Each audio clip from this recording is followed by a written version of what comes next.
Hey guys, and welcome back to BeardYGO. So today we have got my top 16 Gold Pride Punk deck profile that I'll be featuring with you guys. So firstly, I just want to show you guys my rounds and everything. So I competed in the WCQ State 2023 Championships here in South Africa, Gauteng.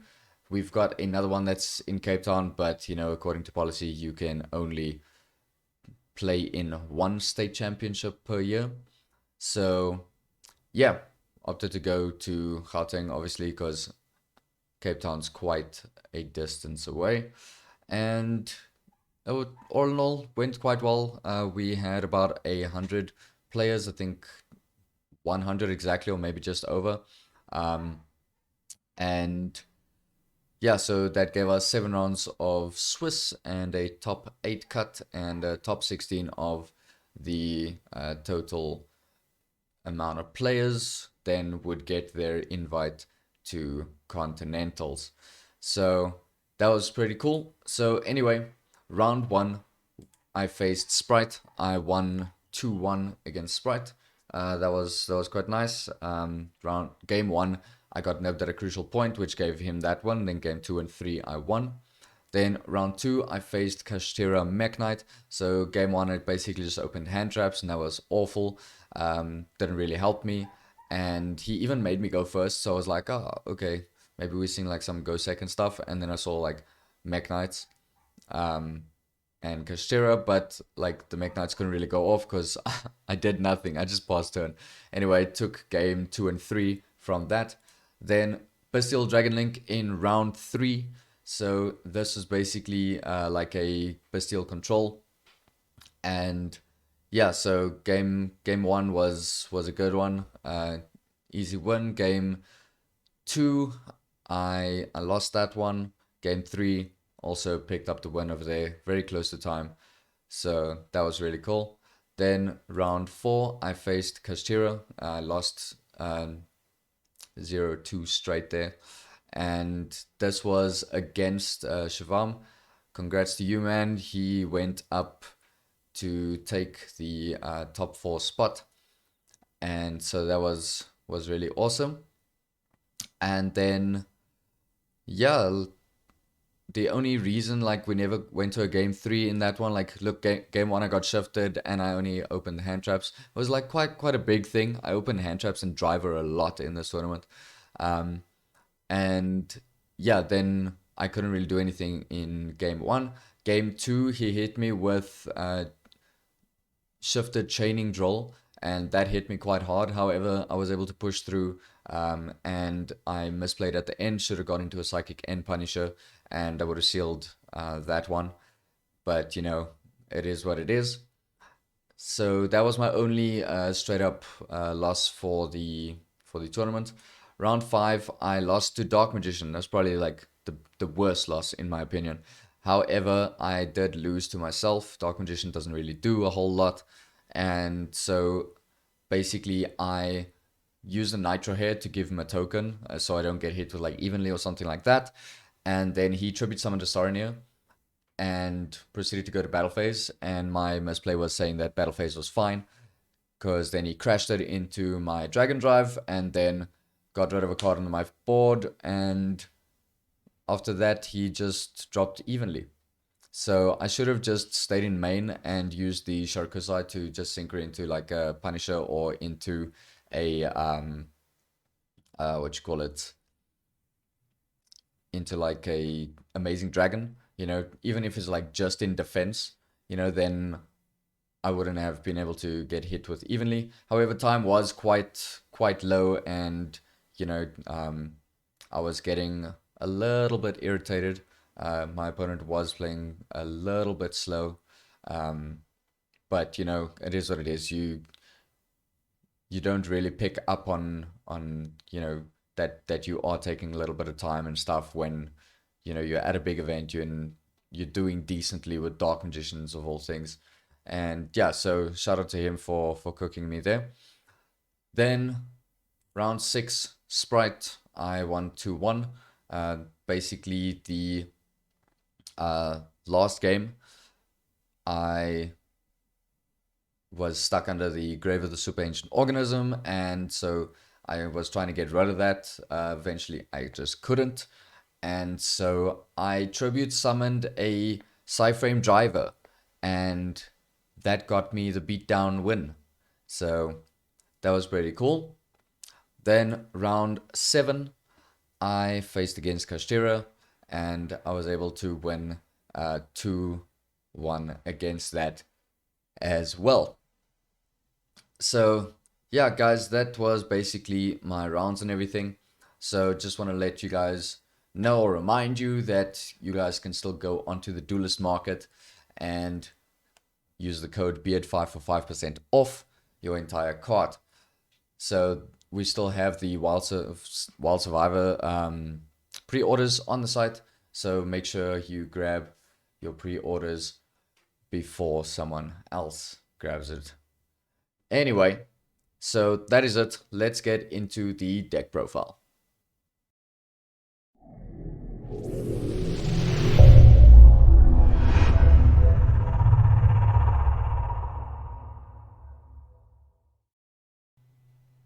Okay, so deck profile time. As you guys can see, got my deck over here. One that's very nice matte, as well as got some sleeves, a nice little field center, and I think top 16, yeah. We got an invite to play in Continentals, but it's at our own expense, so that was, it's highly unlikely. Anyway, let's get onto the deck profile. So, main deck, we have got our Punk engine. So we are running 3 copies of Foxy-Tune, 2 copies of Ogre Dance, 1 copy of Dear Note, and then 3 copies of Xiaomen, 1 Shirakusai, 1 Wagon, 1 Madame Spider, and then we are also running 1 Extreme Session and 1 Dangerous Gabu. So the reason for my ratios over here is basically that the Foxy-Tune and Xiaomen's gotta have it at 3. It's probably the best cards for the archetype, best starter basically. 2 Ogrons only ran it at 2 because we are mashing the 2 themes together, and Droll is quite prevalent. You don't really want to max out on Ogrons. Dear Note, I opted to only play 1 because I only own 1. However, I never really needed or came into a situation where I needed a second copy. So 1 Dear Note does 100% fine. Then obviously the 3 Xiaomen, 1 Shirakusai, 1 Wagon, 1 Spider, 1 Session, and 1 Dangerous Gabu are all standard. So basically the Gabu I opted to run over the Pop Trap. So the reason for that is the pop, it only pops a face up if I control a Punk, but it pops a face down if I don't. And I didn't want to rely on having a Punk to out something. However, the Gabu is just a quick imperm, which is much better in my opinion. So that is it for the Punk lineup. Let's move on to the next part of our deck. Right, so next part we have got is the Gold Prides. So I opted to run 3 Captain Carry, 2 Gold Pride Leon, 2 Gold Pride Rollerballer, 1 Nitro Head, 2 Better Luck Next Time, 1 that came out of nowhere, and 1 Start Your Engines. So the reason for these ratios is Captain Carry is probably the best one. So it gets you your Start Your Engines. It also gets you a buff on your monsters as well, which I didn't really use that. The fact that it's a water also comes up quite nice in this deck. And it's also a level 3 non-tuner, so it allows you to go into your Synchro 6 plays as well as into your rank 3 plays. So really, really good card. Then we got Gold Pride Leon. So Leon is your quick effect synchro, and it also reborns a monster, so it's really, really good. helps you to set up a defense or just helps you to set up for the next turn, especially if you haven't used the reborn effect in that turn and it gets summoned back off a Starlion. Then it can just reborn like a Rollerballer, Nitro Head, Captain Carrier, whatever, and you can just continue in the next turn doing it all over again. Rollerballer, really, really good card. Summon Pinballer, it's just insane. The fact that it's level 5 is also really, really good. It gets you into your Synchro 8 plays as well, so that's why we don't care about the Deer Note as well, because this is an extender, and Deer Note, is only an extender if you've got the field spell or if you've got the another punk in hand. Then we have got the one copy of Nitro Head. Nitro Head is disgustingly good. You just give it token to the opponent. They can't evenly Lightning Storm you, and Castero players really, really die to that. So the cool thing about the token is that it can't even be linked off. So even though they are running Donna and all that type of stuff, you don't really care. Better luck next time. Really awesome card. You can just search for any of your punk monsters, and during the end phase, if a punk returns to your extra deck, you get to draw a card. So you're drawing, 3 times in this turn. The other cool thing about Better Luck is because it's searchable, I only opted to run 2 copies. Didn't really care about it. A lot of times I was siding one out. So I still have the option of running the 2 spells. Then the second spell I'm running is that came out of nowhere. I just wanted a different option for Chariot Carry to search, so that I don't just go for this the whole time. This is a really decent card as well. It can just get you a quick body on board, and you can just play from there.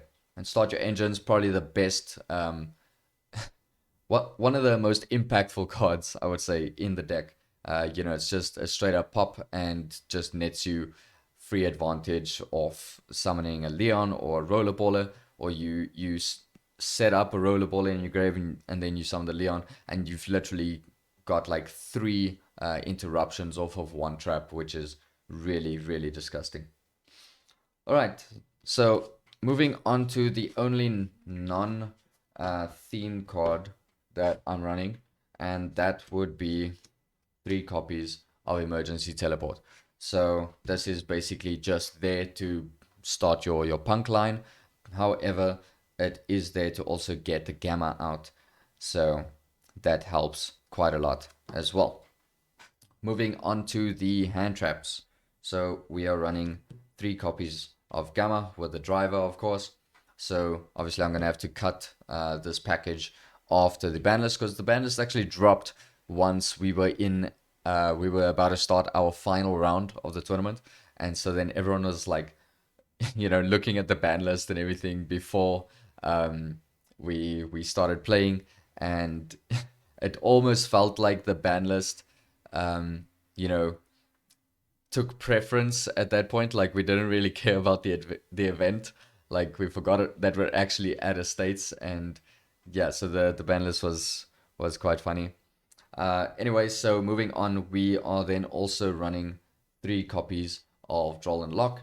So Droll is really, really good this format, and I think it's going to continue being good in the next format after the ban list. Then I also opted to run 2 copies of Ash Blossom, 2 copies of Ogre, 2 Effect Veiler, and then 2 Imperm, rounding off our deck of 44.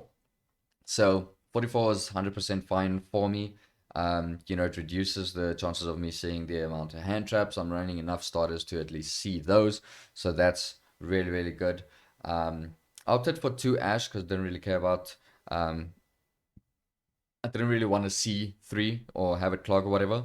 Ogre, you can search it. However, if you're running the 2, you got a better chance of opening it than if you're running 1. So you're not always forced to try and search it to out something. I opted to go for Veiler and Imperm at 2 each, because Imperm I can just use like immediately. However, with Veiler, if I didn't want to go for 3 Imperm, so I went for 2/2, because if I open, or if I draw into an Imperm or something, during my opponent's turn, like let's say I draw off Shirikusa or something like that, then I've got something on board. I can't just use it from the hand, so I opted to go for a 2 copies of Vela as well, just to have a little bit of that versatility. All right, so let's move on to the extra deck.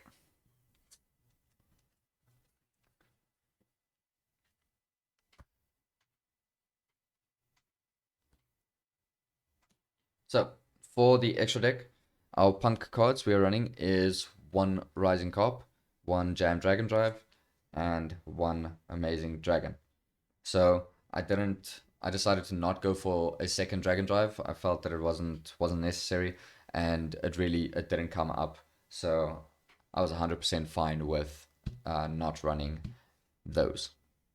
So that's it for the punks. Then for the Gold Pride, 1 Stallion, 1 Chariot Carry, and 1 Pinballer.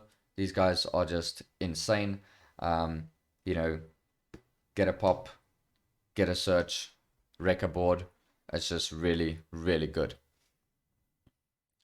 Then for the rest of the stuff, I am running one number 38. So the 138 is just there so that I can at least go into like a big beat that can also like defend my board and protect me from spells or something like that.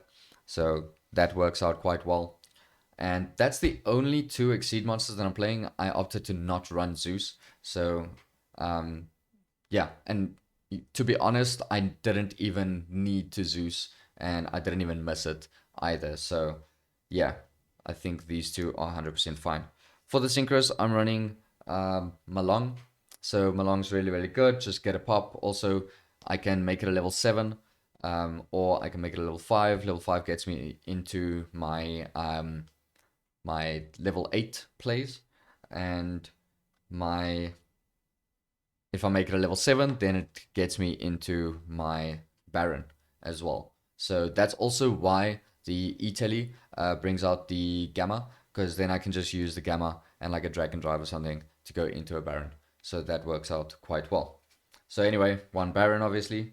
Then I am running 1 Dragite. So because you're running Carry, Rising Carp, and yeah, Chariot, and as well as Captain, their waters, so Dragite is live, and this is basically the board that I would go into if I get hit with Droll. So I can make a Dragite and then have whatever hand traps.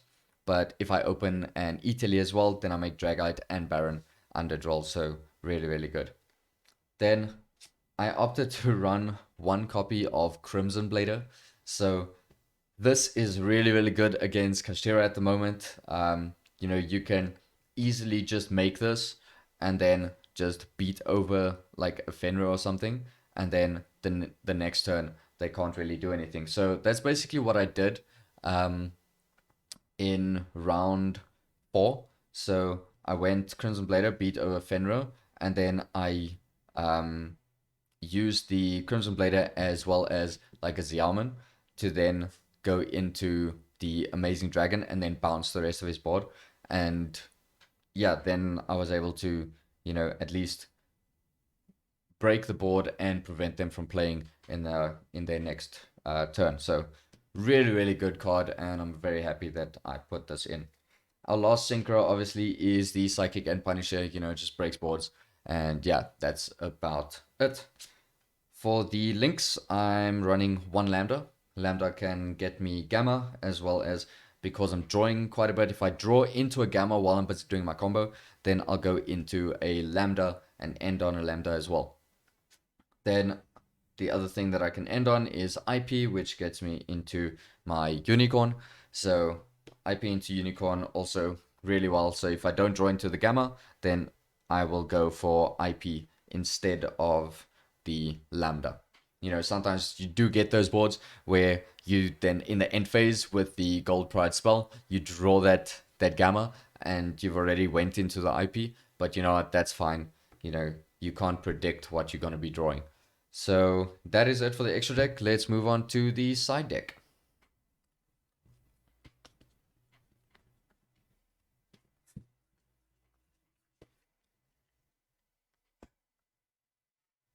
So for the side deck, I am running one copy of Pankratops. Pankratops is just insane. It just breaks boards. So against the one, what was it? I think it was a cash player. I brought out Pank, and then I just beat over Fenrir, and then I normal summoned the Xiamen. I used the effect. He got ashed. I knew the ash was there, so I was like, it's fine. And then I just made a Baron and continued from there. So that was really, really good. Then Retaliating Sea. I was there for Pearly. Didn't see Pearly, but this deck has quite a good matchup against Pearly anyway, and pretty decent matchup against Cash as well. So I went Retaliating Sea for that. I even sided this against the Sprite player just in case he was going to use Starter. So that would basically like force him to make like awkward plays. So that was pretty gross. And then Retaliating Sea for Branded. So this is my third and fourth copy of Ash essentially. So that's why we've got that there. Then two copies of Santa Claus. I don't want to get hit with the Ibli lock. However, it's not that bad because I can also just, you know, normal summon one of my starters and then use the effect or whatever, and then just link into IP or Lambda. So then I don't really have to worry about the Ibli lock. It's not that hectic. However, Santa Claus outs a Rise Heart as well as, you know, that Ibli lock by tribute summoning it. Then next up we have got the Gameciel. So this is another out to a Rise Heart. So side those in, just break that board. Pretty standard.